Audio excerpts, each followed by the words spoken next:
नमस्कार. उन्हाळा आला की कसं एकदम गरम होता आणि सगळी एनर्जी गेल्यासारखं वाटतं नाही का?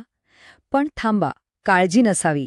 कारण आज आपण एक असा नैसर्गिक आणि चविष्ट उपाय पाहणार आहोत जो उन्हाळ्यात सगळ्यांना एकदम ताजेतवाने ठेवेल. तर सुरुवात करूया त्या एका कॉमन प्रॉब्लेमने जो उन्हाळ्यात जवळजवळ प्रत्येकाला जाणवतो. ती म्हणजे मरगळ आणि दिवसभर टिकणारा थकवा. असं होतं का कधी की सकाळी तर एकदम फ्रेश वाटतं, पण दुपार झाली की सगळी बॅटरी डाऊन? जर उत्तर हो असेल तर ही भावना अनेकांना येते. आणि हो, यामागे कारणही आहे. होतं काय की वाढत्या तापमानामुळे आपल्या शरीराला आतून थंड राहण्यासाठी खूप जास्त काम करावं लागतं आणि याचमुळे आपली एनर्जी लवकर संपते. यालाच समर सटेग म्हणतात, म्हणजे उन्हाळ्यातला थकवा. आणि ही एक अगदी नॉर्मल गोष्ट आहे. पण या प्रॉब्लेमवर एक इतका सोप्पा आणि टेस्टी उपाय आहे की तो सगळ्यांना नक्कीच आवडेल. चला तर मग बघूया हा ऊर्जेचा खजिना आहे तरी काय. आणि तो उपाय आहे एक खास एनर्जी लाडू. हो, हा लाडू फक्त चवीलाच भारी नाहीये, तर यातले जे नैसर्गिक घटक आहेत ना, ते शरीराला इन्स्टंट एनर्जी देतात आणि दिवसभर फ्रेश वाटायला मदत करतात. आता मनात विचार आलाच असेल की असं काय आहे या लाडूत जे त्याला इतकं खास बनवतं. चला मग याचं रहस्य उलगडूया. बघूया आतमध्ये काय काय पॉवरफुल घटक आहेत. बघा, साहित्य किती साधं सोपं आणि नैसर्गिक आहे.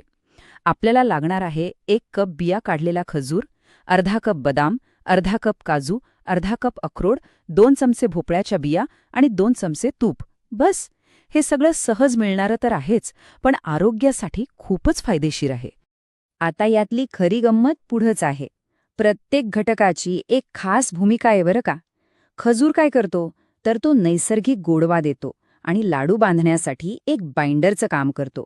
सुकामेवा म्हणजे आपले बदाम, काजू, अक्रोड हे हेल्दी फॅट्स देतात, ज्यातून लगेच एनर्जी मिळते. भोपळ्याच्या बिया तर पोषक तत्वांचा बोनस आहेत. आणि तूप ते चव वाढवतं आणि सगळ्या गोष्टी मस्त भाजायला मदत करतं. बरं, साहित्य तर कळालं. पण आता प्रश्न हा आहे की हे पौष्टिक लाडू बनवायचे कसे? काहीच काळजी करू नका, कारण कृती तर यापेक्षाही सोपी आहे. चला बघूया. हे बघा, फक्त 5 सोप्या स्टेप्स आहेत. पहिली स्टेप, बदाम, काजू आणि अक्रोड मस्त भाजून घ्यायचे. थंड झाल्यावर जरा जाडसर वाटायचे. दुसरी स्टेप, बिया काढलेल्या खजुरांची मिक्सरमध्ये पेस्ट बनवायची. तिसरी, पॅनमध्ये तूप गरम करून ही खजुराची पेस्ट 2-3 मिनिटं परतून घ्यायची. चौथी स्टेप, यात सुकामेव्याची पूड आणि भोपळ्याच्या बिया टाकून सगळं छान मिक्स करायचं. आणि शेवटची 5वी स्टेप, मिश्रण थोडं थंड झालं की त्याचे छोटे छोटे लाडू वळायचे.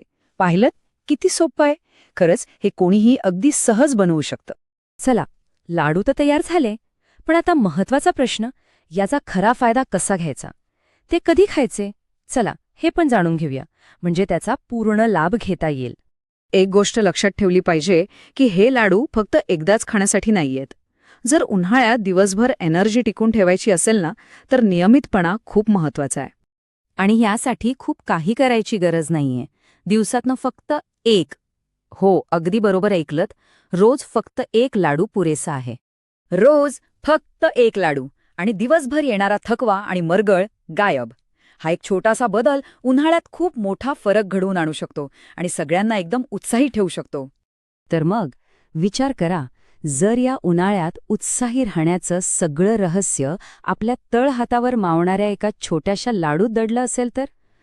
मग वाट कसली बघताय? नक्की करून पहा आणि हा उन्हाळा अधिक उत्साही आणि ऊर्जावान बनवा.